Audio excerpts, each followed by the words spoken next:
pero es el momento de la segunda nota. Tenemos ahí esperando en los micrófonos a un amigo, ya casi columnista de la casa, el ingeniero Tomás Fourcade de Advanta Global y Les Escriña. Tomás, buenos días, Fernando te saluda y de paso feliz año. ¿Qué tal, Fernando? Buenos días, feliz año, felicitaciones por la nominación al Martín Fierro, todo junto. Muy bueno estar con ustedes como siempre y a través de ustedes con tantos amigos que escuchan. Tengamos en cuenta que Tomás acaba de interrumpir su viaje, está en camino y el hombre se hizo un ratito para charlar con nosotros al aire. Gracias de nuevo. Como corresponde, ¿no? Haciéndose un lugar al costado de la ruta. Bueno, sí. Tomás, un poco a partir de algunos hechos como los temporales, cosas que hemos visto recientemente, la idea de analizar qué pasa en las obras, ¿no? Las obras en construcción que a veces sufren este tipo de siniestros, otras veces incendios. Algunos dicen, está en construcción, no pasa nada. No, sí pasa. Y por eso queríamos charlar con vos de lo que pueden llegar, o lo que son en definitiva las consecuencias y lo que se puede asegurar.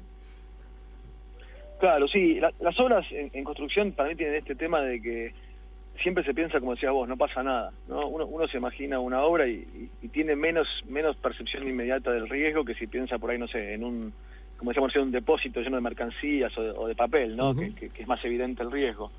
Y esto no significa que no tenga riesgo. Para cada uno de los riesgos, por ejemplo, como decía muy bien recién Pablo, ¿no? Que hizo una lista de los riesgos principales o los que están más en la mente, para el riesgo de incendio, para el riesgo de vientos, para el riesgo de inundación, para el riesgo de cyber, para interrupción, para cada riesgo habrá que analizar el riesgo de la obra de manera un poco distinta al de una empresa en operación, ¿no? Uh-huh. Y siempre para mí y decimos en los cursos de construcción de LEA, hay que analizarlo de forma muy sistemática. Bueno, ¿qué pasa con el riesgo de incendio en una obra y cómo es distinta a una planta en operación? ¿Qué pasa con el riesgo de vientos? ¿Qué pasa con el riesgo de inundación? Y uno a uno cada riesgo tratar de verlo, porque si uno no lo hace de esta forma sistemática y paso por paso, muy posiblemente se coma algo y te das cuenta el día del incendio, del siniestro. Coincidimos en que hay un momento de la obra en que hay una exposición extrema, tal vez cuando todavía no están todos los herramientas completados y puede, cualquier viento fuerte empezar a generar problemas y pérdidas. Claro, para el tema particular de vientos, ese Uh-huh. es el peor momento, ¿no? El momento que tiene por ahí ya algún cerramiento parcial, techo, alguna pared, pero todavía no está cerrado del todo. Uh-huh. Por eso las cláusulas típicas de HBST en incendio excluyen los edificios que no tengan sus 4 paredes completas, ¿no? Porque es el momento de más exposición. Entonces el asegurado lo que tiene que hacer es tratar de, según la zona del país o del continente o del mundo, hay temporadas donde es más normal tener vientos fuertes o hasta tornados, ese tipo de cosas, y hay que tratar de programar los momentos críticos de las obras para que no coincidan con esos momentos. Lo mismo, si me interesa el riesgo de inundación, tendré en cuenta cuál es la época que crecen los ríos en la zona, y ese tipo de cosas, ¿no? Pero para todo lo que es la parte de los riesgos meteorológicos, siempre hay temporadas del año con más exposición, y hay que tratar de que las obras tengan el menor tiempo posible en este estado de más exposición. No sé, está haciendo una represa, uh-huh. La represa por la mitad con las atavías sosteniendo el río, que no te coincida con la temporada de crecida de río y de lluvia. Siempre programar la obra de la mejor manera posible y después que no se demoren. Cuando la obra se interrumpe, ese es el problema, porque muchas veces una exposición que estaba programada para que dure 5 días, 10 días, un mes, termina durando 1 año y medio, y ahí generalmente termina mal. Esto desde la planificación de la obra, ¿y en qué puede ayudar el seguro desde la cobertura? Vos me decís, tal vez hay momentos donde hay que planificar porque no hay cobertura. Ahora, ¿el mercado es proclive a entender de que a veces necesita, además de planificación, cobertura?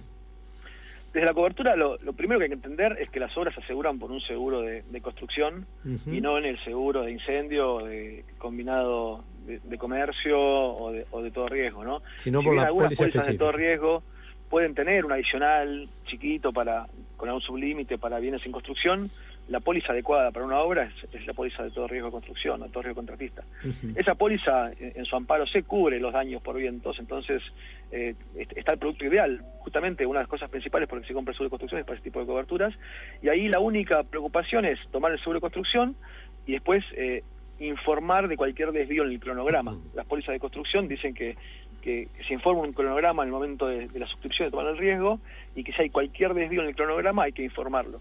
Se puede poner un endoso que te da cierto margen, te puede dar 4 semanas, por ejemplo, de desvío sin informar, pero igual es siempre importante, cualquier cualquier novedad en la obra se interrumpe, se para, se demora.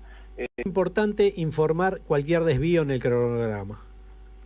Y porque justamente la póliza de construcción, como sabe que está este riesgo, las compañías quieren estar enteradas, y las pólizas dicen eso, ¿no? Que si se desvía el cronograma y no se avisa, podría ser un motivo de rechazo. O sea, se extiende el periodo de exposición de la compañía en ese caso, al alterarse el cronograma.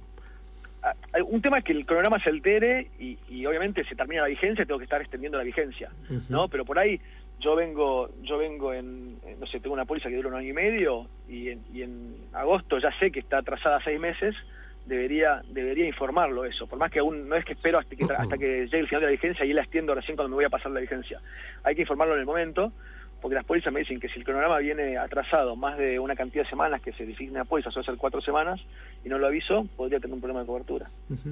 En tu experiencia, ¿cómo está afectando, porque ustedes son, por un lado, inspeccionan obras, por otro lado, liquidan siniestros? ¿Cómo está afectando todo este cambio climático y toda esta cosa meteorológica fuerte que estamos viendo, vientos fuertes, lluvias muy copiosas o sequías muy extensas? ¿Cómo está afectando a los siniestros que ustedes están liquidando? Sí, vemos más siniestros, cada vez más siniestros por fenómenos de naturaleza, algunos incluso en épocas del año que no son tan normales.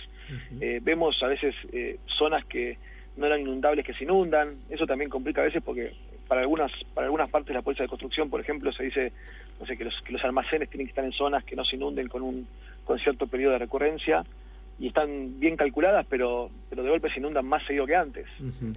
Hace unos años tuvimos un siniestro donde calculamos a la compañía que el nivel de crecida era un nivel de crecida que no era esperable en más de, creo que 200 años, era una cosa así, entonces que estaba bien ubicado el almacén, y a las 2 semanas se repitió, digamos, ¿no? La verdad que sí, el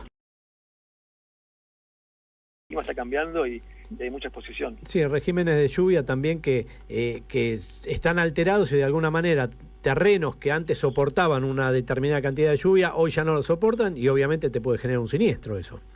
Exactamente, sí, está muy complicado, pero bueno, para mí justamente en construcción el producto está, ¿no? Como recién decía Pablo, hay cosas que son riesgos que percibimos que cuesta conseguir, es difícil conseguir un seguro de cyber, por ejemplo, y es algo muy nuevo, pero en construcción es un seguro totalmente estándar, la misma póliza hace muchísimos años, que todas las compañías ofrecen un producto muy similar en cuanto a acciones que se conoce, y que si está bien asegurado, protege este riesgo. Mencionaste la palabra bien asegurado y te pregunto, ¿cómo estás encontrando las sumas? Yo entiendo que en el arranque de la obra las sumas se calculan adecuadamente, pero ¿qué pasa en el transcurso de la misma con una inflación promedio de 100%? Y hay infraseguro porque hay que actualizarla, igual que en todos los seguros.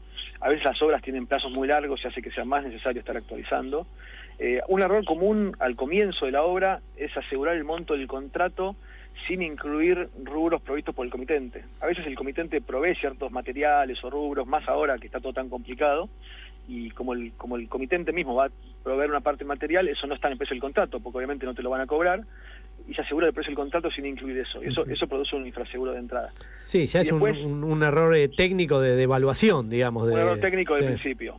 Sí. Después lo que pasa es que se modifica la obra, se amplía, se empieza con una obra básica, después voy decidiendo mejorarla, agrandarla, agregarle este alcance, y eso no se incluye en el seguro, y después lo otro, como decía vos, la actualización mínima por inflación, que a veces incluso el año pasado, por ejemplo, que hubo mucho más aumento de costo de la construcción que aumento del dólar oficial, aún pólizas en dólares quedaban desactualizadas, ¿no? Porque aumentaba más el valor de la obra de lo que había aumentado el dólar en el periodo.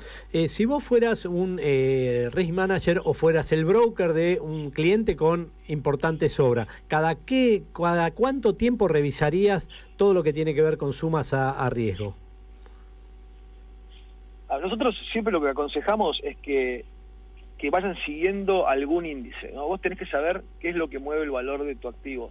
No importa si es una obra, si es una fábrica, si tenés un silo con granos, cada uno tiene algo distinto. Si es una obra, será el valor de la construcción, si es un silo con granos, será el precio de las hojas, y vos eso lo tenés que ir monitoreando, y vos sabés que tenés un margen de, poner el ejemplo que tengas una cláusula de actualización automática de 20%, y si de golpe se dispara más de 20%, o el precio de la construcción, o el precio de las hojas, o el precio del dólar, o lo que sea que mueve tu activo, lo revises, ¿no?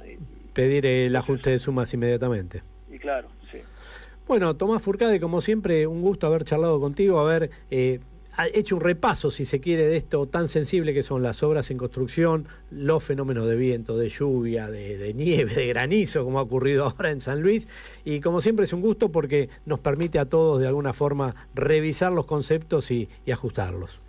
Un placer, a disposición siempre para hablar cuando quieran. Saludos a todos.